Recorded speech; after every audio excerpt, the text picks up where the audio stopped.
আপনারা দেখছেন একুশে টেলিভিশন।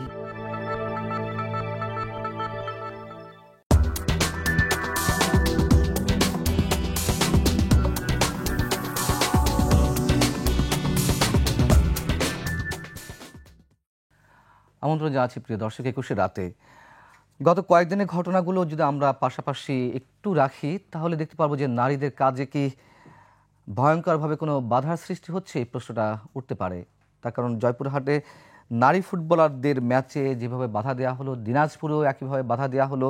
আমরা দেখছি কিছু অভিনেত্রী শোরুম উদ্বোধন করতে গিয়ে সেখানে বাধার মুখে পড়ছেন, এবং এর বাইরে আরও অনেক ঘটনা রয়েছে।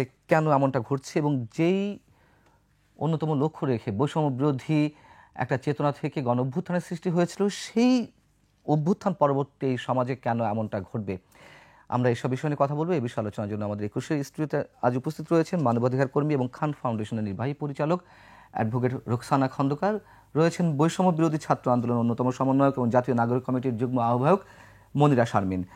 আমি মনিরা শারমিন আপনাকে দিয়ে শুরু করছি। একটু এটা কি আপনাদের কাছে এক্সপেক্টেড ছিল যা কিছু এখন কোনো কোনো জায়গায় ঘটছে, অথবা আপনার কাছে মনে হয় কিনা যে আসলে নারীদের কাজে বিভিন্ন জায়গায় বাধা সৃষ্টি করা হচ্ছে? আমি যেটা প্রথমে বলছিলাম। ধন্যবাদ আপনাকে। আসলে নারীদের কাজে বাধা বলতে নারীদের যে কোনো প্রফেশনেই বলেন আপনি, সেটা আসলে খুব সহজ না। আপনি সেই ক্ষেত্রে যদি আমি বলি যে রিসেন্ট ঘটনা, যে জয়পুরহাটের যেই খেলোয়াড়দের সেখানে যে ধরনের একটা হামলা এবং ভাঙচুরের একটা ব্যাপার, খেলোয়াড় দিনাজপুরের সংঘর্ষে 20 জন আহত হয়েছে। জি জি, দিনাজপুর এবং জয়পুরহাটের দুইটা ঘটনায় যদি আমরা আসলে একটু গভীরে যেতে চাই, তাহলে দেখেন এখানে আসলে একজন নারীর ফুটবল খেলোয়াড় হিসেবে নিজেকে প্রতিষ্ঠিত করা, মানে এই প্রফেশনে যাওয়া, এটা কিন্তু খুব একটা সাহসের কাজ, চ্যালেঞ্জিং কাজ, খুবই চ্যালেঞ্জিং কাজ। কারণ এখানে প্রথমত একটা সোশ্যাল স্টিগমা আছে আমাদের সমাজে, যে আমরা আসলে এটা প্রথমত নারী প্রতিষ্ঠিত হচ্ছে, এটাও একটা আসলে অনেক পুরুষতান্ত্রিক জায়গা থেকে তাদের একটা বাধার সম্মুখীন, যে আসলে না একটু ফরওয়ার্ডিং যদি কাজকর্ম করেন নারীরা, সেখানে একটু কথা শুনতে হয় যে না, এটা তো আসলে নারীর জন্য না। যেমন ফুটবলটা আপনি যদি খেলা হিসেবে দেখেন, এবং ক্রিকেটে যদিও নারীরা আগে এসছে, কিন্তু ফুটবলের ব্যাপারটা মনে হয় যে নারীদের জন্য আসলে আপনি পোশাক বলেন এবং সবকিছু বলেন, সবকিছু নিয়েই তাদের এক ধরনের নেতিবাচক বিষয় তার সমাজ থেকে শুনতে হয়, এবং যে কারণে তাদের পরিবার থেকেও তারা আসলে সেই ধরনের সাপোর্ট পান না। আমি এমন অনেক দেখেছি যে পরিবারে আসলে অনেকেই চাচ্ছেন, মা বাবা বা ভাই বোন হয়তো সাপোর্ট দেওয়ার চেষ্টা করছেন, কিন্তু ওই যে সোশ্যাল স্টিগমা এবং লোকে কি বলবে, তুমি খেলতে যাবে, তোমার পোশাকের জন্য আমার কথা শুনতে হবে। ইভেন আপনার মনে আছে কিনা জানি না যে গত 2-1 বছর আগে একজন নারী ফুটবল খেলোয়াড়, তার বাবাকে কিন্তু লাঞ্ছিত করা হয়েছে, পেটানো হয়েছে। তো এই ধরনের ঘটনা যখন আমাদের সমাজে ঘটে, এটা আসলে আমার মনে হয় যে এটা আমাদের একটা মানে সোশ্যাল, মানে একটা আউটলুক চেঞ্জের একটা ব্যাপার মনে হয় খুব জরুরি। কারণ নারীরা আসলে কি করবে, এবং প্রফেশনটা খুব গুরুত্বপূর্ণ। এখানে আসলে লিঙ্গ বিভাজন বা আপনার যে ধরনের বৈষম্যের কথা বলছেন, যে প্রফেশন ইজ প্রফেশন, এখানে নারী পুরুষ কেন আমরা দেখছি, এই জায়গাতে একটা পেশাদারিত্ব, নারী হোক বা পুরুষ হোক, সে তার কাজটা পেশাদারিত্বের সাথে করবে। এই পরিবর্তনটা বোধহয় আমাদের সমাজে এখনো অনেক চ্যালেঞ্জিং। কিন্তু সংকীর্ণতা অবশ্যই রয়েছে, পরিবারে রয়েছে, সমাজে রয়েছে, কিন্তু যখন দেশের জন্য বিশাল গৌরব অর্জন করা হয়, নারী সাব গেমস যখন জয় করা হলো, মানে চ্যাম্পিয়নশিপ, তখন তো রাষ্ট্রীয় সংবর্ধনা দেওয়া হয়েছে, এবং আজকে যিনি প্রধান উপদেষ্টা তিনি নিজেই দিয়েছেন সেই সংবর্ধনা। এর আগেও তারা একইভাবে জয় করে নিয়ে এসেছে কৃতিত্ব। তো সেটা যখন রাষ্ট্রীয়ভাবে অনেকটা স্বীকৃত হয়ে গেছে, তখন এটা ঘটছে, এটা কি আমরা খুব স্বাভাবিকভাবে নিব? অবশ্যই এখানে এটা স্বাভাবিকভাবে নেয়ার মতো কোনো বিষয় না। প্রথমত এই দেখেন, আমি যদি ফুটবলের কথা বলি, তাহলে কিন্তু নারী ফুটবলাররা অনেক বেশি এগিয়ে, কিন্তু তাদের কিন্তু সেই ধরনের, প্রথমত তারা, আমি যে দুইটা বিষয়ের কথা বললাম, সামাজিক এবং পারিবারিক যে প্রতিবন্ধকতা তারা এতদিন ফেস করছেন, এবং সেটার মধ্যে দিয়ে কিন্তু ওনারা আমরা কিন্তু পরপর দুইটি মানে গৌরবের সাক্ষী হয়েছি নারী ফুটবলারদের পক্ষ থেকে। এবং ইনাদের আসলে আমাদের নারী ফুটবলারদের এর পরে আসলে যেই ধরনের একটা সামাজিক আন্দোলন গড়ে ওঠা প্রয়োজন ছিল, এবং সেই সামাজিক আন্দোলনটা গড়ে ওঠার মাধ্যমে কিন্তু আমাদের এই মানসিকতা পরিবর্তন এবং আমাদের অ্যাকসেপ্টেন্সের ব্যাপার, যে আমাদের নারীদের তাদের তাদের আসলে তারা খেলাধুলা করবে, তারা বাংলাদেশকে বিশ্বে রিপ্রেজেন্ট করবে, এই জায়গাতে আমাদের আসলে ওই সোশ্যাল পরিবর্তনটা দরকার। যেমন আজকে যারা আসলে এই হামলা বা ভাঙচুরের সাথে জড়িত, ওনাদেরও তো আসলে ওনারা আসলে ওনাদের ব্যাপারটা, এটা আমি একদমই বলবো যে এটা নতুন কোনো ঘটনা নয়। নারীর ক্ষেত্রে কিন্তু এই ধরনের প্রতিবন্ধকতা প্রায়শই দেখতে হয়। তো আসলে এই জায়গা থেকে আমি বলছি যে আসলে আমাদের সামাজিক দৃষ্টিভঙ্গির পরিবর্তনটা খুব জরুরি। কিন্তু রাষ্ট্রের বিষয়েও আমার প্রশ্ন রয়েছে, আমি পরে করব। অ্যাডভোকেট রোকসানা খন্দকার, আপনার প্রতিক্রিয়া, আপনি কি বলবেন যা কিছু ঘটছে? প্রথমেই তো আসলে আমাকে বলতে হবে যে জুলাই আগস্টের এই ছাত্র জনতার এই বিপ্লবের পর, গণ অভ্যুত্থানের পর আজকে যখন নারীদের অবস্থান নিয়ে আলোচনা করতে আসছি, সেটা আসলে আমার কাছে অতি দুঃখের একটা ঘটনা। সুতরাং এইটা প্রথমে আমি দুঃখ প্রকাশ করেছি যে আজকে আপনারা বলছেন এটা এনজিও সরকার। এখানে আমরা যখন বলছি এদেশের প্রধান উপদেষ্টা গ্রামীণ ব্যাংকের মাধ্যমে এদেশের নারীর ক্ষমতায়নের জন্য অর্থনৈতিক স্বাবলম্বী কাজ করছে, সেই সময় এসে যখন আমরা এই ধরনের একটা ঘটনা আমরা দেখছি, সেটা সত্যি এটা আমাদের সবার জন্য খুবই মর্মাহত, আমরা দুঃখিত। কিন্তু সেই সাথে সাথে কিন্তু আমি একটা কথা না বলে পারছি না। আমরা যখন আমি যেহেতু আপনারা জানেন অনেকেই যে আমি কিন্তু ঢাকা বিশ্ববিদ্যালয়ে যখন ভর্তি হয়েছে ল ডিপার্টমেন্টে, তখন থেকেই কিন্তু আমি নারীর উন্নয়নের জন্য, নারীর অধিকারের জন্য কাজ করে আসছি, এবং প্রথমে সারা ঢাকা শহরের সব বস্তিতে এবং পরবর্তীতে সারা বাংলাদেশে।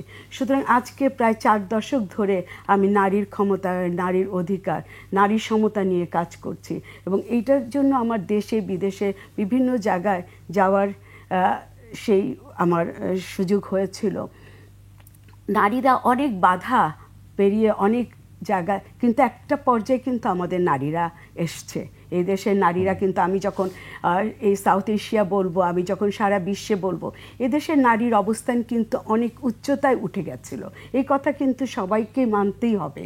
কিন্তু আমরা যখন এই আন্দোলন, এই গত দীর্ঘ 15 বছর অনেক রকম ঘটনার সম্মুখীন আমরা হয়েছি, বাধার সম্মুখীন হয়েছি, তার পরবর্তীতে যখন এই বৈষম্য বিরোধী ছাত্র জনতার এই আন্দোলনের পরে, গণ অভ্যুত্থানের পরে যখন একটা সরকার এসছে, অন্তর্বর্তীকালীন সরকার, তখনই কিন্তু আমাদেরকে একটু আশাহত করেছে।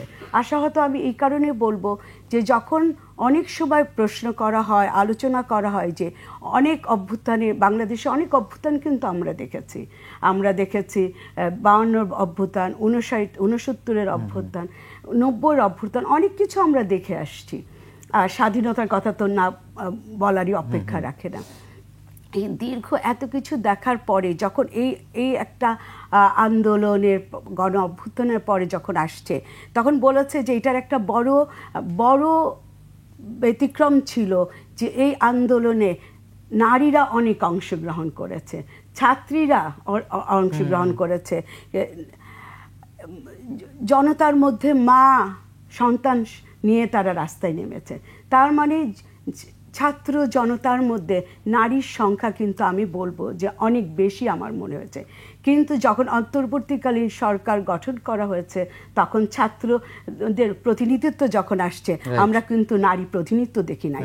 তখনই কিন্তু আশাহত হয়েছি আমাদের মতন নারীরা যারা এদেশে দীর্ঘ স্বাধীনতা উত্তর নারীর ক্ষমতা, নারীর অধিকার নিয়ে কাজ করে আসছে তাদের জন্য। সুতরাং আজকে যে আলোচনায় আমরা আসছি, আপনি যে প্রশ্নগুলি উত্থাপন করেছেন, সেটি আমি বলবো যে আজকে যখন বলা হয়, আপনারাই বলেন যে এটা এনজিও সরকার, তবে এনজিও সরকারই যদি হয়, তাহলে নারীদের কাজের জন্য এই বাধা কেন আসছে, সেই প্রশ্ন কিন্তু আবারও এই অন্তর্বর্তীকালীন সরকারের কাছে, যে আমরা কেন এই বাধার সম্মুখীন হব, নারীরা কেন এই বাধার সম্মুখীন হবে। আমরা কিছুক্ষণ আগে মনিরার কথা শুনছিলাম, আমাদের মাইন্ডসেটের কথা। অবশ্যই আমাদের মাইন্ডসেটের পরিবর্তন দরকার, যে কারণেই কিন্তু এই দৃষ্টিভঙ্গি পরিবর্তনের জন্যই কিন্তু এদেশের নারীরা অনেক কাজ করে আসছে।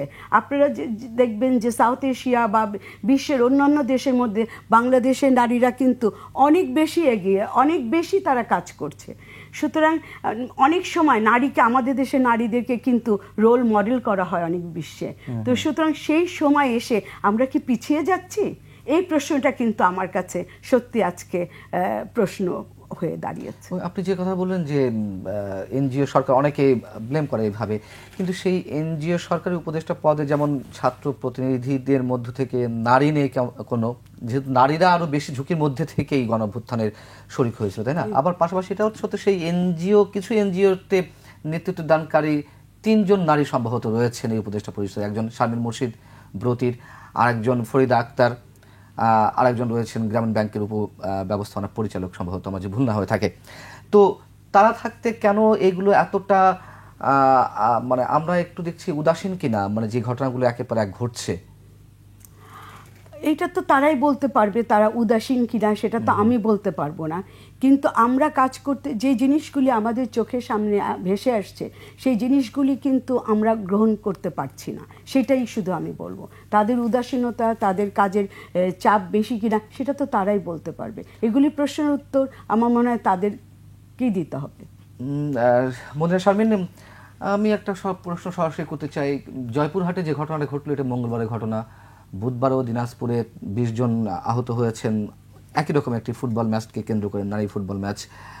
এর আগে আমরা দেখেছি বিভিন্ন জনে, মানে এটা কি বলা যায়, মানে অভিনেত্রীদের মধ্যে বা গ্ল্যামার জগতে যারা আছেন, বিভিন্ন শোরুম উদ্বোধন করতে গিয়ে বাধার মুখে পড়েছে।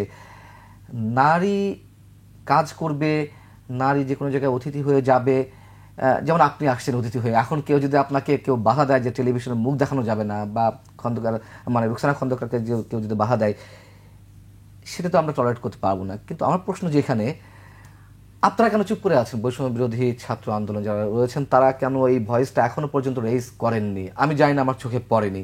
আপনারা এখনো পর্যন্ত এই বিষয়টি তোলেননি কোনো ধরনের, কোনো মঞ্চে, অনুষ্ঠানে, রাজপথে, বিবৃতিতে? আচ্ছা, আমি একটু বলি। সেটা হচ্ছে, আমরা জাতীয় নাগরিক কমিটির পক্ষ থেকে গতকাল আমরা একটা গতকালের যে গত মঙ্গলবারের যে ঘটনাটা জয়পুরহাট এবং দিনাজপুরের, এই ঘটনাটা কিন্তু আমরা হচ্ছে একটা প্রেস বিজ্ঞপ্তির মাধ্যমে এটার একটা নিন্দা জানিয়েছি। তো এইখানে আসলে বিষয়টা হচ্ছে যে, প্রথমত এই ব্যাপারে ভয়েস রেইজ আমরা অনেক দিন ধরেই করছি। দেখেন, এটাও তো একটা বৈষম্য, যে বৈষম্যের সবচেয়ে বড় বৈষম্য, নারী পুরুষের বৈষম্য, একদম সবচেয়ে বড় বৈষম্য। তো এই বৈষম্যের বিরুদ্ধে আসলে আমি মনে করি না যে শুধু নারীদের কথা বলারও প্রয়োজন আছে। এখানে আসলে নারী পুরুষ, আমি সেটা বলিনি নারী মানে বৈষম্য ছাত্র আন্দোলনের মধ্যে থেকে আপনি কেন বলছেন, আমি সেটা বলিনি। আমি বলছি এই প্ল্যাটফর্ম কেন ভয়েসটা তেমন শক্তভাবে রেইজ করেনি? না, শক্তভাবে আসলে আমাদের যে অবস্থান, আমরা তো আমাদের প্রেস বিজ্ঞপ্তির মাধ্যমে জানিয়েছি, এবং এইটা কোনোভাবেই আসলে কাম্য না। আর আরেকটা বিষয় আমি একটু উত্থাপন করতে চাই, সেটা হচ্ছে, দেখেন, বিচার না হওয়া, এই যে ধরেন পরপর যেই ধরনের ঘটনাগুলো ঘটছে, এটাতে কিন্তু যদি আমরা অ্যাকনলেজ না করি, আমাদের যদি আইন শৃঙ্খলা রক্ষাকারী বাহিনীর মাধ্যমে এবং মানে সরকারের পক্ষ থেকে যদি কোনো বিচার না হয়, দেখেন, বিচার যখন একটা বিষয়ে হবে, এর আগেও যখন আমাদের এই ফুটবলারদের মধ্যেই, নারী ফুটবলারদের মধ্যে একজন হেনস্থা হয়েছেন বাসে, আরেকজন হচ্ছে ওই যেটা বললাম যে নারী ফুটবলারের বাবাকে পিটানো হয়েছে, কেন তার মেয়ে খেলবে। তো এই যে এই ব্যাপারগুলো যখন ঘটছে সমাজে, তখন কিন্তু সাথে সাথে যদি আমরা এটার একটা দৃষ্টান্ত স্থাপন করতে পারতাম, আমরা যদি মানে এটা প্রতিষ্ঠিত করতে পারতাম যে নারী হিসেবে না, উনার সম্মান হচ্ছে উনি খেলোয়াড় হিসেবে উনি উনার কাজটা করছেন, এবং এইখানে যখন একটা বিচারের আওতায় যদি আনতে পারতাম, ইভেন এই ঘটনাটাও দেখেন, এই জয়পুরহাট এবং দিনাজপুরের ঘটনাটাও, আমি তো বলবো যে এটা সরকারের পক্ষ থেকে খুবই জোরালো ভূমিকা প্রয়োজন, যে এই বিষয়টা এভাবে করে আপনারা দেখতে পারবেন না।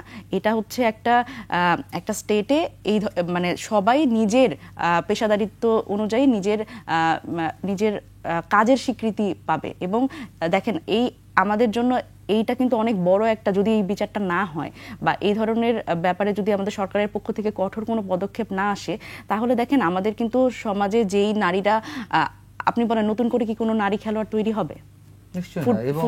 এবং আমি আপনাকে একটু মনে করে দিই, আপনি সুন্দর একটি পয়েন্ট ধরেছেন।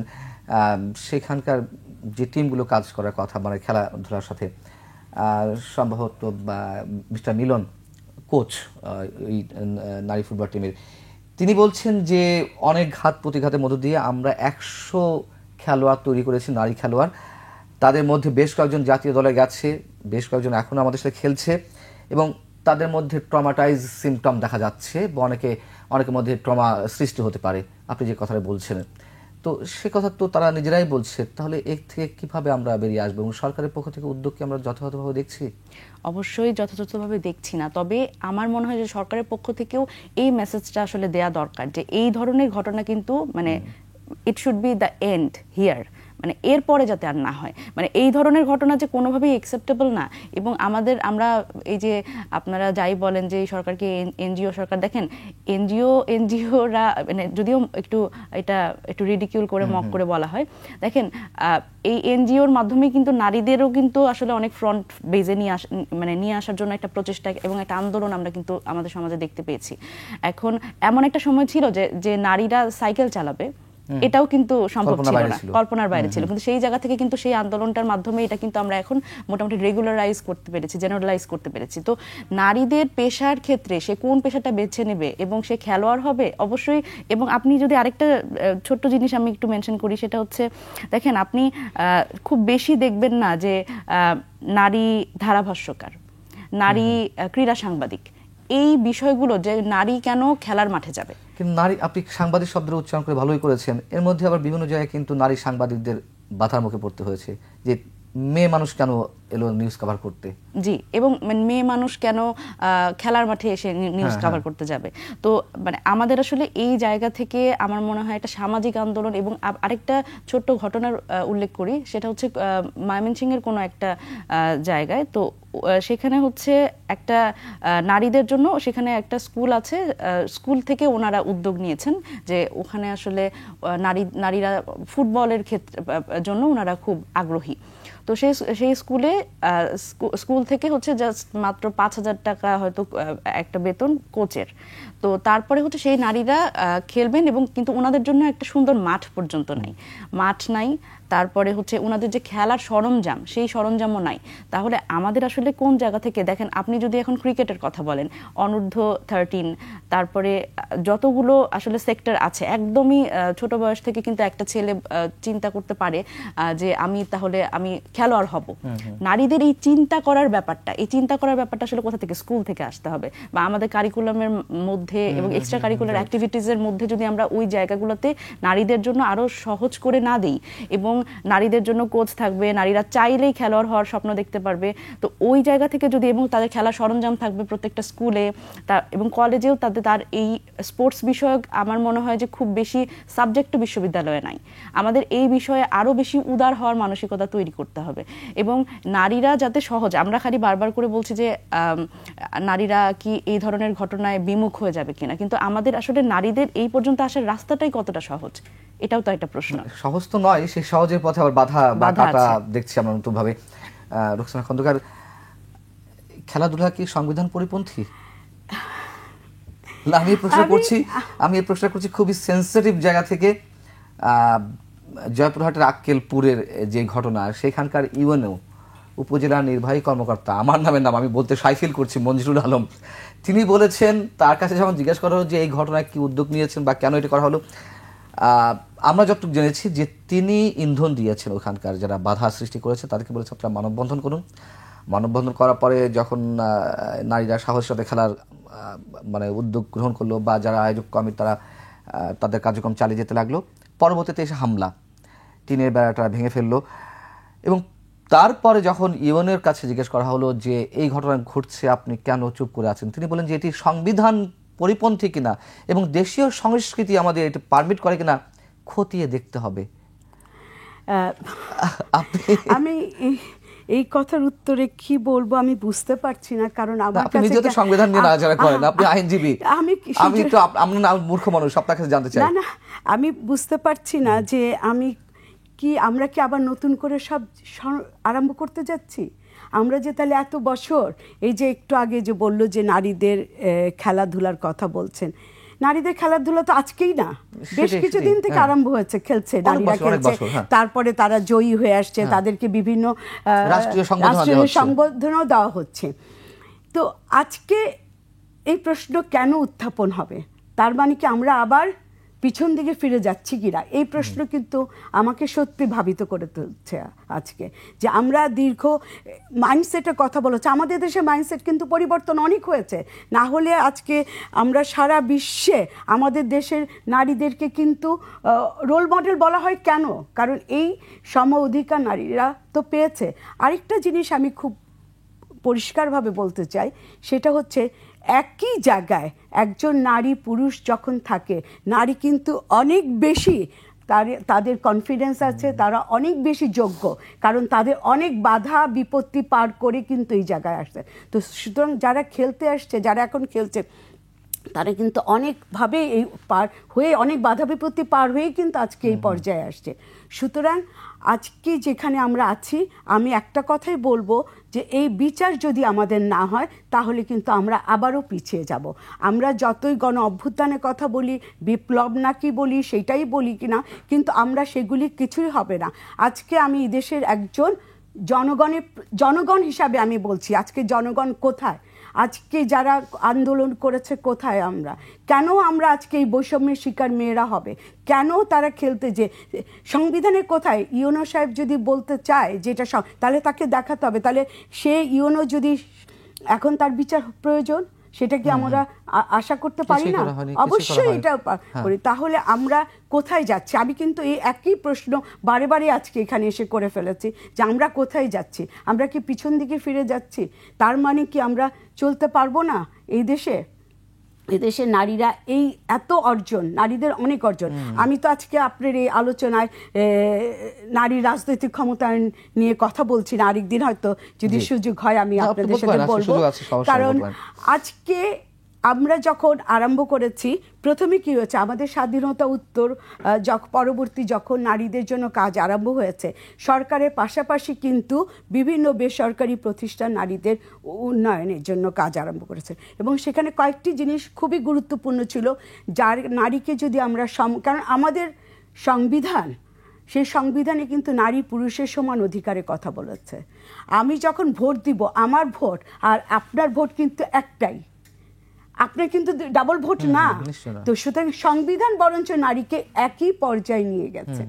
তো সুতরাং আমরা যখন নারী পুরুষের সমান অধিকারের কথা বলেছি, দীর্ঘদিন আমরা নারীর অধিকারে নিয়ে কাজ করছে, কয়েকটা বিষয় খুবই গুরুত্বপূর্ণ ছিল। যে স্বাধীনতা পরবর্তীতে নারীদের হয়তো সেই পর্যায়ে ছিল না বলে রাজনৈতিকভাবে তাদেরকে নির্বাচনের ক্ষেত্রে তাদেরকে বিশেষ সুবিধা দেওয়া হয়েছে, সংরক্ষিত মহিলা আসন করা হয়েছে, বিভিন্ন ক্ষেত্রে নারীদেরকে যাতে সামনে আসতে পারে।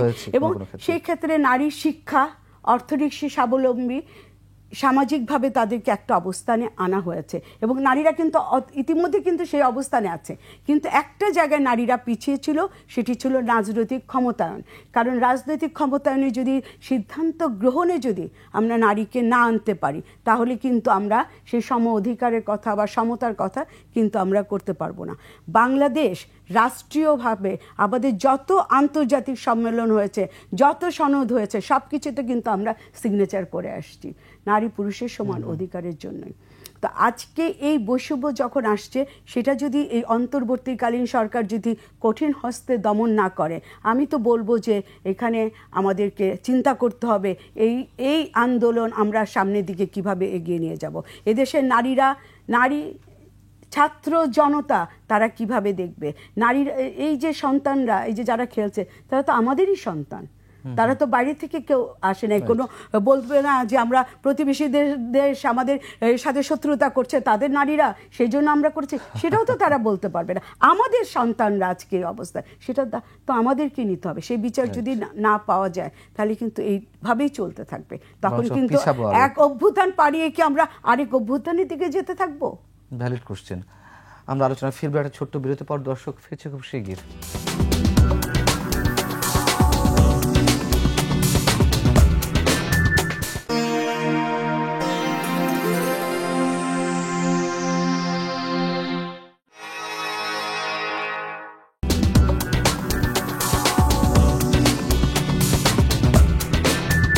আবার আমন্ত্রণ ২১ রাতে।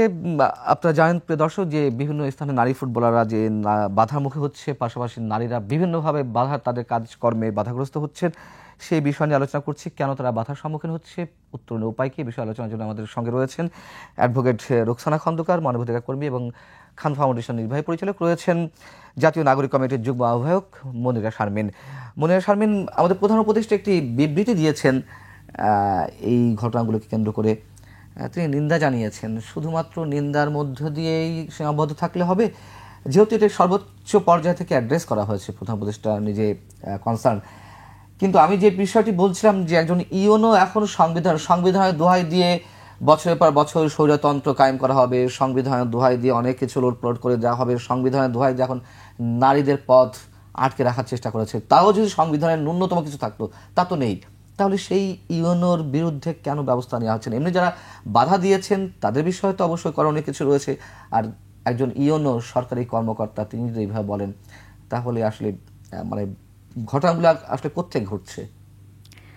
জি, দেখেন, একজন ইউএনও উনি একজন উপজেলা পর্যায়ে মোটামুটি সর্বোচ্চ কর্তা ব্যক্তি প্রশাসনে।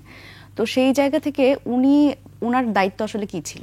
উনার দায়িত্ব ছিল যে উনি উনার যে উপজেলা আছে, উপজেলার যারাই আছে, এবং আপনি বলেন পড়াশোনা থেকে শুরু করে সংস্কৃতি বলেন, খেলাধুলা বলেন, সবকিছু নিয়ে উনার আসলে সকলকে এনকারেজ করার কথা ছিল। এবং এই ধরনের একটা টুর্নামেন্ট যেখানে হচ্ছে, সেখানে উনি নিশ্চয়ই প্রধান অতিথি হয়ে, বা উনি আরো চেয়ার আপ করার জন্য যাওয়া উচিত ছিল।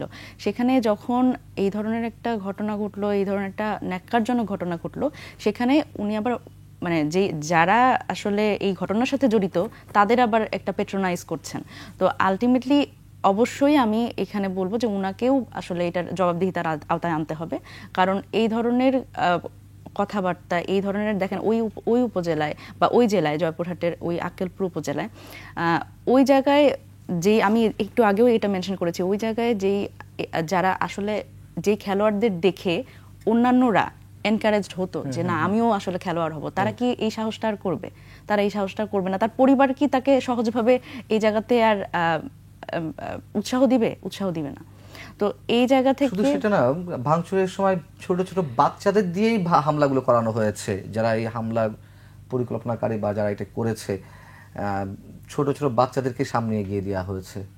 এবং আমার কাছে, হ্যাঁ, আমি যখন মানে পড়ছিলাম, আমি এটাও দেখেছি যে, এবং যখন ভিডিও ফুটেজগুলো দেখছিলাম, তো এবং দেখেন এই বাচ্চাদের যাদের দিয়ে হামলা করানো হয়েছে, আপনি যে দেখেন যে আসলে তারাও জানে কিনা যে কেন হামলা করছে। রাইট। তো আসলে নিশ্চয়ই কোনো একটা গোষ্ঠী হয়তো চাচ্ছে না যে নারীদের আসলে এই অগ্রগামী এই যাত্রাটা যাতে সহজ হোক, এটা চাচ্ছে না। দেখেন, একটু আগে রোকসানা আপা বলছিলেন রাজনৈতিক নারী রাজনৈতিক ক্ষমতায়নের কথা। আমাদের রাজনীতিতে বা বৈষম্য বিরোধী ছাত্র আন্দোলন বলেন, জাতীয় নাগরিক কমিটি বলেন, আমরা তো আসলে চেষ্টা করছি যে একেবারে উপজেলা পর্যায়ে, থানা পর্যায়ে যেতে, যে আসলে নারীরা এই অভ্যুত্থানটা, যে স্বতঃস্ফূর্ত নারীর একটা অংশগ্রহণ, আপনি দেখেছেন যে মৃত ভাইয়ের লাশ কাঁধে নিয়ে দুই বোন মিছিল করছে। এটা তো তাকে আর ঘর থেকে ডেকে আনা হয় নাই। বা যেই মা ভাত রান্না করে যখন আন্দোলনের সময় আমাদের খাওয়াতে এসেছিলেন, ওনাকে তো আমরা বলি নাই যে আপনি আসেন। বা আমাদের যেমন রাজনীতির কথা বলছি না, নারীরা রাজনীতিতে কেন কম, বা রাজনীতিতে কেন ওনারা আসতে চাচ্ছেন না, যেই স্বতঃস্ফূর্ত অংশগ্রহণের কথা বলছি, সেই অংশগ্রহণ তখন কিন্তু এই প্রশ্নগুলো আসে নাই যে নারী এবং পুরুষ আলাদাই হয় নাই। তখন ছিল এটা ছাত্র জনতা, আমরা বারবার করে বলছি ছাত্র জনতা, ছাত্র নাগরিক।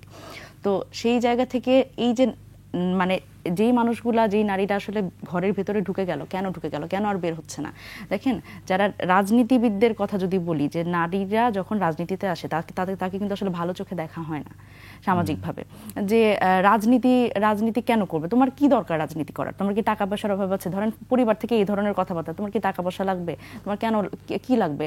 এবং দেখবেন যে খেলোয়াড়দের ক্ষেত্রেও অনেকেরই এরকম থাকে, এবং রাজনীতিবিদদের ক্ষেত্রে যে পারিবারিক একটা স্টিগমা বা সামাজিক স্টিগমার জন্যই পারিবারিক সেই প্রতিবন্ধকতাটা তৈরি হয় যে রাজনীতিবিদদের, নারীরা যদি রাজনীতিতে যায়, নারীরা যদি খেলোয়াড় হয়, এটা তো নারীদের কাজ না।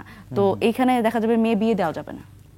তো আসলে কতগুলো ব্যাপার আসলে একসাথে, এবং এই ব্যাপারগুলো, এই প্রতিবন্ধকতাগুলো চ্যালেঞ্জ হিসেবে নিয়ে যেই নারীরা আসলে এগিয়ে আসে, তাদেরও আসলে তাদের এই অর্জন বা তাদের এই স্বীকৃতিটা আমরা আসলে কতটা দিতে পারি। তাদের যখন আমরা সাদরে গ্রহণ করব, দেখেন এই হামলার ঘটনাটা আমাদের আরো কত দিন পিছিয়ে দিল আমাদের। এইখান থেকে এই ট্রমাটা মানে কাটিয়ে এই খেলোয়াড়দের আবার এই খেলামুখী করতে আমাদের আরো কত সময় লাগবে। এবং এইটা যদি, আমি যেটা মনে করি ব্যক্তিগতভাবে, এটা যদি সুষ্ঠু তদন্ত সাপেক্ষে একদম জড়িতদের চিহ্নিত করে এটা একদম বিচারের আওতায় আনা উচিত। সেটা যদি না করা যায় তাহলে কিন্তু আমরা আবার আমরা পেছন থেকে আমি জানি না আবার কত বছর পরে আমরা আবার সাফ চ্যাম্পিয়নদের পাবো। আমাদের যেই সাবিনা আছেন, আমাদের আরেকজন আছেন হচ্ছে ঋতুপর্ণা, এই যে সুন্দর সুন্দর মুখগুলা, যেগুলো হাস্যজ্জ্বল মুখগুলো আমরা দেখেছি, তারা ছাদখোলা বাসে তারা নানান ধরনের অবহেলা বঞ্চনার মধ্য দিয়ে এই পর্যন্ত উঠে আসছে, নানান ধরনের চ্যালেঞ্জ সামাজিক, পারিবারিক, তারপরে অর্থনৈতিক, এরপরে এসে আবার নতুন করে আঘাত। একদম। আমি অ্যাডভোকেট রুকসানা খন্দকার, আমরা শুধু খেলাতেই সীমাবদ্ধ থাকতে চাই না, আমি স্পেসিফিক যদি বলতে চাই, গত বুধবারই অপু বিশ্বাস চিত্রনায়িকা একটি শোরুম উদ্বোধন করতে গেলেন। তিনি স্থানীয় কিছু বিশেষ ব্যক্তির দ্বারা বাধাপ্রাপ্ত হয়ে তিনি সে কাজ করতে পারেননি। এর আগে পরিমণি একইভাবে টাঙ্গাইলের কালীহাতিতে এরকম একটি শোরুম উদ্বোধন করতে গিয়েছিলেন, তিনিও সেখানে এই কাজ করতে পারেননি। এর আগে মেহজাবিন গত বছরের নভেম্বরে, তাকেও একই ধরনের মানে প্রতিরোধের মুখোমুখি হতে হয়েছে। আমরা যদি একটি দুটি ঘটনা দেখতাম আমরা বলতাম যে বিচ্ছিন্ন ঘটনা, কিন্তু একের পর এক ঘটছে। না, এটাকে তো আমি বিচ্ছিন্ন ঘটনা হিসাবে বলবো না, কিন্তু যে কথাটা, এই যে আজকে ইউনুস সাহেবের যে আলোচনাটা এসছে, সেখানে একটা কথা আমার হঠাৎ করেই মনে হলো যে একজন সরকারি কর্মকর্তা তার ফেসবুকে একটা পোস্ট দেওয়ার জন্য সে কিন্তু চাকরি হারিয়েছে, কিন্তু অথচ এই যে ইউনুস সাহেব, এই যে এত বড় একটা ঘটনা, সে ঘটনার সাথে সে নির্লিপ্ত ছিল কিনা জানি না, কিন্তু নিশ্চয়ই সে, এবং তার বিরুদ্ধে ইন্ধনের অভিযোগ এসেছে। ওখানে যারা হামলা চালিয়েছে তারাই বলেছে আমাদেরকে মানববন্ধন করতে বলেছে। এই বিষয়টা কিন্তু দুইটা জিনিসকে আমাদের মনে করিয়ে দেয়। একটা হচ্ছে বৈষম্য, নারীর প্রতি যে বৈষম্য সেটা, এবং সেই সাথে সাথে আমি বলবো যে আমরা যে প্রোগ্রেসিভ একটা চিন্তাধারা দিকে যাচ্ছিলাম সেইটাকে আমাদেরকে পিছিয়ে দিচ্ছে, এবং সরকারি কর্মকর্তারা যা খুশি করতে পারে, তারা বিচার হবে না, সেই বিচারহীনতার সেই সংস্কার আমরা কি আবার চলে যাচ্ছি নাকি? বিচার, আমাদের ক্ষমতা থাকলে আমরা এটা করতে পারবো, কেউ কিছু করতে পারবে না। যে স্বৈরাচারকে আমরা আন্দোলনের মাধ্যমে সরালাম, আমরা কি সেইভাবেই আমরা দেখব? এগুলি তো যদি কোনো বিচার না হয়, বিচারহীনতার কিন্তু এগুলিকে আমাদেরকে মনে করিয়ে দিবে। আমরা সবসময় খালি ফ্যাসিস্টের কথা বলি, এই ফ্যাসিজম কিভাবে ডেভেলপ করে সেগুলি তো আমাদেরকে বুঝতে হবে। ঘটনা হয়তো ছোট্ট একটা, কিন্তু আস্তে আস্তে এটাই কিন্তু ব্যাপ্তি লাভ করবে। তো সুতরাং আজকে খেলোয়াড়দের হয়েছে, অপু বিশ্বাসের কথা বললেন, পরিমণির কথা বললেন, এবং যে কোনো সময় আজকে আমার হতে পারে, মনিরার হতে পারে, যে কোনো সময় যখন কারো ভেস্টেড ইন্টারেস্টকে আমি আঘাত দিব তখনই কিন্তু হবে, কারণ সে জানবে যে তার কোনো বিচার নাই, সে যা খুশি করে যেতে পারে। তো সেইটার যদি পরিবর্তন আমরা না আনতে পারি, তাহলে আমাদের এই 6 মাসের পরে, এত বড় একটা অভ্যুত্থানের পরে কিন্তু আমাদের হতাশা ছাড়া কিছু আসবে না। এবং আমাদের মনে হয় যে অন্তর্বর্তীকালীন সরকারের এটা খুব দৃঢ়ভাবে এটার অ্যাকশন নেওয়া উচিত। মনিরা শারমিন, আপনারা তো নানান ধরনের প্রস্তাবনা দিচ্ছেন সরকারের কাছে, নানান ধরনের দাবি জানাচ্ছেন বিভিন্ন বিষয়ে, হয়তো ধরছি যে এটা অ্যাড্রেস করেনি বা অ্যাড্রেস করার মতন প্রয়োজনীয়তা আসেনি, যেহেতু নারীর পথে বাধা সবসময় থাকে, কিন্তু যেগুলো আমাদের চোখে পড়ছে হয়তো ওরকম চোখে পড়েনি। এখন কি আপনারা সেই বিষয়ে কোনো কিছু বিবেচনা করবেন কিনা? অবশ্যই আমরা আমাদের জায়গা থেকে, এটা যেহেতু একটা এই ধরনের ঘটনা একদমই আমি বলবো যে 2-4 দিনের মধ্যেই বেশ কয়েকটা পরপর ঘটনা আমরা দেখছি, তো অবশ্যই আমাদের পক্ষ থেকে এই ধরনের একটা প্রেশার আমরা দেওয়ার চেষ্টা করব যে স্বাভাবিকভাবেই নারীরা যে কোনো পেশায় যাতে অন্তত সেফ ফিল করে, দেখেন আপনি বললেন যে একজন দুজন চিত্রনায়িকার বা অভিনেত্রী যারা আছেন, তারপরে খেলোয়াড় হিসেবে, তারপরে রাজনীতিবিদ হিসেবে, মডেল মেহজাবিন সম্ভবত মডেলিস্ট তিনি, জি জি, তিনিও বাধার সম্মুখীন হয়েছেন চট্টগ্রামে একটা শোরুম উদ্বোধন করতে গিয়ে। জি, তো এই আমার মনে হয় যে দেখেন আমার কাছে মনে হয় যে খুব খুব রিসেন্টলি এই ঘটনাগুলো আমরা দেখছি, মানে পরপর। আপনি যেটা বলছেন বিচ্ছিন্ন ঘটনা, আমি আসলেও বিচ্ছিন্ন ঘটনা মনে করি না, কারণ আমরা খুব পরপর দেখছি এরকম একটা বিষয়। তো আমার এটাও একটা মনে হয় যে কোনোভাবে এটা কোনো ষড়যন্ত্র হতে পারে কিনা, যে এই ধরনের ঘটনাগুলো ঘটিয়ে নারীর আসলে যেই অগ্রগামী যাত্রাটা সেটা একটা থামিয়ে দেওয়ার প্রচেষ্টা। সবকিছুকে আমরা ষড়যন্ত্রের মধ্যে ফেলে কি বিষয়গুলো প্রকৃত অপরাধী যারা তাদেরকে পাশ কাটানোর একটা সুযোগ দিই না?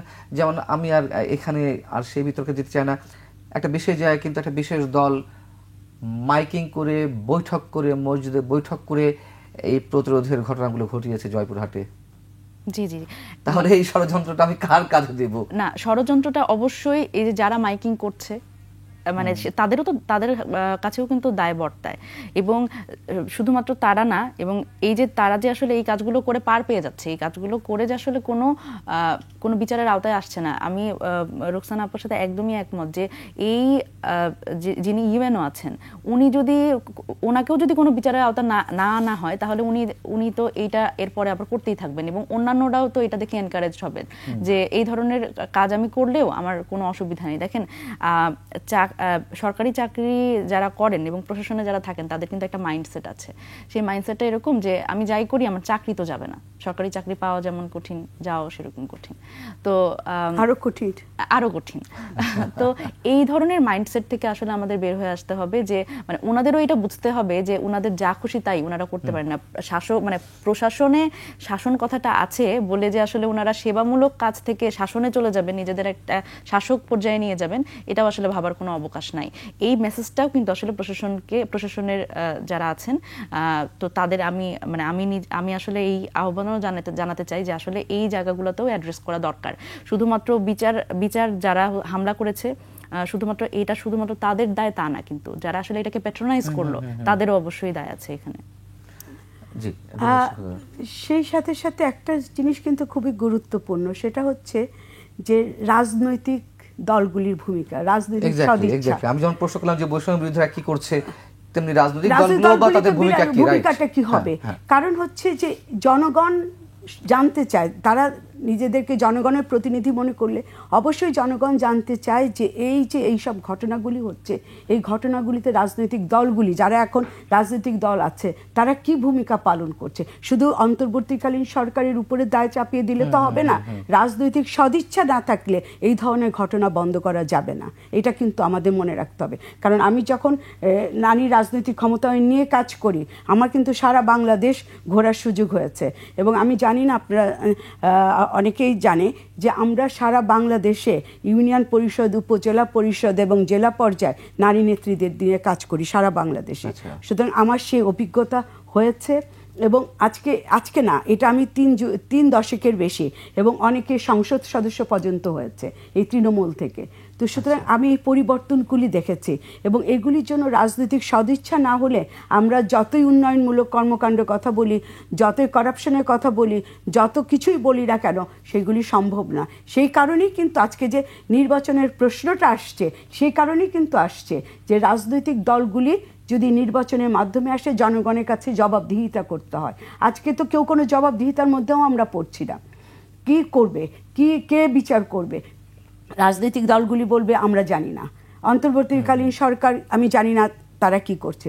শুধু কিন্তু এইগুলি ঘটনা, আজকে নারীরা 100 জন নারী তারা তৈরি হয়েছে সারা বিশ্বের খেলার জন্য। তো তাদেরকে যদি আমরা না রাখতে পারি, তাহলে তো আমরা এক একটা পর্যায়ে আমরা পিছিয়ে যাচ্ছি। তো আমরা তো সেইভাবে করলে তো আমরা, এবং এই কথাটা সেই আমরা কি পূর্ববর্তী সমাজে চলে যাচ্ছি যে নারীকে ঘরে বসিয়ে রেখে পুরুষরা উন্নয়ন করবে, সেটা কিন্তু সম্ভব না। নারী পুরুষ যদি একসাথে না কাজ করে, তাহলে কিন্তু আজকের বিশ্বে এসে এটা কিন্তু কেউ যদি ভাবে, সেই ভাবনা থেকে তাদেরকে সরে আসতে হবে। যে নারীরা একেবারে চোখ মুখ ঢেকে, মাঝে কদিন আগে আমরা দেখলাম যে সম্ভবত নির্বাচন কমিশন ভবনের সামনেই তারা দাঁড়িয়ে প্রতিবাদ করছিল যে আমরা পাসপোর্টের জন্য ছবি তুলতে চাই, সবকিছু ঢেকে ঢুকে শুধু চোখ খোলা থাকবে। এই নারীদেরকে কারা ব্যবহার করছে, এবং অনেক নারী সেখানে ছিল। এইটাও একটা প্রশ্ন। কারণ হচ্ছে আমরা যদি ধর্মের কথা বলি, কোনো ধর্মে কিন্তু নারীর মুখ খোলার কথা কিন্তু বন্ধ রাখার কথা কিন্তু বলা হয় না, শালীনতার সঙ্গে পোশাক পরার কথা বলা আছে। সুতরাং এইগুলি করে নারীকে, এই জন্যই কিন্তু জানি না, মানে এই জিনিসগুলিকে আমাদের সামনে আসতে হবে এগুলি যতক্ষণ, এবং এইখানে কিন্তু আমি একটা কথা আবার বলতে হয় যে আমরা রাজনৈতিক সরকারের কাছে অনেক কিছু আশা করি, আবার কিছু জিনিস কিন্তু আমরা অন্তর্বর্তীকালীন সরকার অথবা কেয়ারটেকারের কাছে আশা করি। কারণ তারা লোকের, যেহেতু জনগণের কাছে যেতে হয় না, তারা কিন্তু অনেক কঠিন কঠিন সমস্যার কিন্তু সমাধান দিতে পারে। আমাদের দেশে আমাদের যে অনেক আইনের পরিবর্তন হয়েছে, কখন পরিবর্তন হয়েছে সেই আইনগুলি? আমাদের আমাদের তো মুসলিম ফ্যামিলি লর মধ্যে চলি, কিছু আইনে কিন্তু পরিবর্তন আছে, কিন্তু সেই আইনের পরিবর্তন কখন হয়েছে, কোন সরকার করেছে, এগুলি কিন্তু আমাদেরকে চিন্তা করতে হবে। কারণ যখন রাজনৈতিক সরকার আসে তারা কিন্তু অনেক কিছু করতে পারে না, যেটা অন্তর্বর্তীকালীন সরকারের জন্য সুবিধা আছে। সুতরাং আমি আশা করব যে তারা আরেকটু কঠিন হতে হবে তাদেরকে। তারা আজকে জিনিসপত্রের দাম বাড়ছে, মানুষের জননিরাপত্তা নাই, সেইগুলি কে এইগুলি দেখবে? আমরা দোষ দিতে পারি অনেককে, কিন্তু সে দোষ দিয়ে তো কাজটা হলো না। আমি যতই আপনাকে দোষ দেই, কিন্তু কাজটা কিন্তু হলো না। মনিরা সাহেব, আমরা শেষ পর্যায়ে আপনার কোনো বক্তব্য রয়েছে নিশ্চয়ই, আপনি লেখালেখি করছিলেন দেখছিলাম। জি, আমার একটা পয়েন্ট হুট করে মনে হলো, সেটা হচ্ছে দেখেন এখন এই নারীদের মানে মেইন স্ট্রিমে আনা যায় আসলে কিভাবে। তো এইটাতে দেখেন ক্রীড়া সংস্থার কিন্তু এখন একটা চলছে যে জেলা উপজেলাতে একটা কমিটি আছে, তো সেই জায়গাগুলোতে কিন্তু আসলে নারীদের অংশগ্রহণ আমি দেখিনি। আপনি ধরেন ক্রীড়ানুরাগী যারা আছেন তাদের যদি এরকম হয় যে নারীদের আসলে ওইখানে অনেক ক্রীড়ানুরাগী নারী আছেন, নারী ক্রীড়া সাংবাদিক আছেন, তারপর নারী যারা খেলোয়াড় আছেন বা দীর্ঘদিন ধরে আসলে ফলো করছেন, খেলাধুলা পছন্দ করেন, তো তাদেরও যদি ওই জায়গাগুলোতে আসলে পজিট করা হয়, তাহলে কিন্তু নারীদের যেই ধরনের সমস্যা সেগুলো কিন্তু আমাদের এটা রেগুলারাইজ করতে হবে। আসলে আমাদের যেই বিষয়টা অনেকের ক্ষেত্রেই আমি যদি বলি, কিছু মৌলবাদী গোষ্ঠী আছেন যারা আসলে এই জিনিসটা চাচ্ছেন যে এটা জানি রেগুলারাইজ না হয়, এটা আমরা আরো পেছনে ফিরে যাই, নারী এগুলো করতে পারবে না। তো যখন আপনার এই ধরনের প্রতিবন্ধকতা আসে, তখন যদি আমরা এটা আসলে রেগুলারাইজ করি, এবং খুব গুরুত্বপূর্ণ একটা পয়েন্ট হচ্ছে রোকসানা আপা বলেছেন যে রাজনৈতিক দলগুলোর ভূমিকা। এই রেগুলারাইজ প্রক্রিয়াটা কখন হবে? যখন আমরা সবাই এক কথা বলবো। আমাদের সাংবাদিক থেকে শুরু করে, আমাদের রাজনৈতিক দল থেকে শুরু করে, আমরা যারা অ্যাক্টিভিজম করি বিভিন্ন সময়, তাদের পক্ষ থেকে, সকলের পক্ষ থেকে যখন একটা মেসেজ যাবে যে নারী যে কোনো পেশা গ্রহণ করতে পারে এবং সে তার পেশাদারিত্বের সাথে সে কাজটা করবে এবং তাকে সেই জায়গা থেকে সম্মান করতে হবে, সেখানে নারী নাকি পুরুষ এভাবে করে বিভাজনের কোনো সুযোগ নাই। এবং এখানে আমি আরেকটা গুরুত্বপূর্ণ বিষয় মনে করি, এখানে কিন্তু দেখেন ধর্মীয় যারা নেতা আছে এবং মসজিদে পাড়ায় পাড়ায় মসজিদ, তাদেরও কিন্তু একটা খুব গুরুত্বপূর্ণ ভূমিকা আছে। যে একটু আগে যে আলোচনাটা হলো যে আসলে নারীরা এই পাসপোর্টের মানে ছবি তুলতে চাচ্ছেন, কিন্তু ওনারা বলছেন নিকাব পরেই তুলবেন। তো এই জায়গা থেকে আসলে ওনাদেরও একটা সচেতনতার জন্য, এবং তাদেরকে তো কেউ ব্যবহার করছে কোনো না কোনো গোষ্ঠী, আমার ধারণা। হ্যাঁ, অবশ্যই করতেই পারে, কিন্তু সেখানে আসলে ব্যবহার করতে চাইলেই আমরা ব্যবহৃত হতে দিব কেন? তো সেই জায়গা থেকে সকলেই যদি আমরা সমস্যাটা এক কথা বলি, এবং এই মেসেজটা যদি সবাই আমরা খুব জোরে করে বলতে চেষ্টা করি যে না, আসলে নারীদের এভাবে করে আসলে পিছিয়ে দেওয়ার কোনো সুযোগ নেই, তাহলে আমার মনে হয় যে এই সমস্যাটা খুব বেশি দূর এগোতে পারবে না। এবং অবশ্যই বিচার ইজ আ মাস্ট, কারণ এই বিচার যদি না হয় তাহলে কিন্তু আমরা এইটা যাই বলছি সেটা আসলে শুধু মুখের কথা, এবং এটা খুব বেশি দিন টিকবে না। খন্দকার, কোনো উপসংহার টানবেন আপনি? আজকে এত বছর পরে আবার যদি নারীকে উন্নয়নের কেন্দ্রবিন্দুতে আনার কথা হয়, তখন সত্যি এটা দুঃখ লাগে। কারণ আমরা দীর্ঘদিন কাজ করার পর নারীরা কিন্তু উন্নয়নের কেন্দ্রবিন্দুতে আসছে। আমরা দেখেছি দীর্ঘদিন এই দেশে নারীরা দেশ পরিচালনা করেছে, হয়তো তারা পরে স্বৈরাচার কিন্তু তারা করেছে। কারণ এই পর্যায়ে কিন্তু আমাদের জনগণ কিন্তু নারীকে এই পর্যায়ে দেখতে অভ্যস্ত হয়ে গেছে। আমরা কি তাহলে পিছিয়ে যাচ্ছি? আবার আমরা কি নারীকে আবার সে ঘরে বন্দি করে রাখতে আসছি? আজকে আমাকে এই প্রশ্নগুলি কিন্তু আপনার সাথে আলোচনার প্রেক্ষিতে আমার খালি প্রশ্নই এসে পড়ছে আলোচনা চাইতে বেশি, যে এইগুলি কেন হচ্ছে। এবং আরেকটা কথা আমি বলবো যে আপনাদের এই যে এইটার সাথে কিন্তু যেটা বলছিল মনিরাও, যে রাজনৈতিক ক্ষমতায়ন বা রাজনৈতিক দলের ভূমিকা, এটা নিয়ে কিন্তু আমার মনে হয় অনেক বেশি আমাদের আরও আসতে হবে। কারণ আমি যে সংস্কারের কয়েকটা রিপোর্ট দেখেছি, সেখানে যেখানে নারীদের যে অবস্থান আমি দেখেছি, সেই অবস্থানে আসলে নারীরা কিন্তু রাজনৈতিকভাবে একই জায়গায় আসতে পারবেন না। এটাই হচ্ছে আমার আজকের দিনে।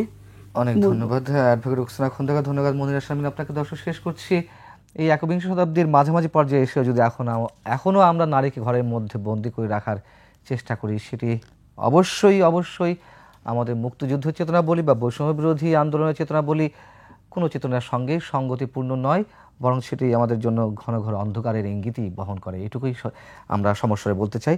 শুভরাত্রি, ভালো থাকুন সবাই।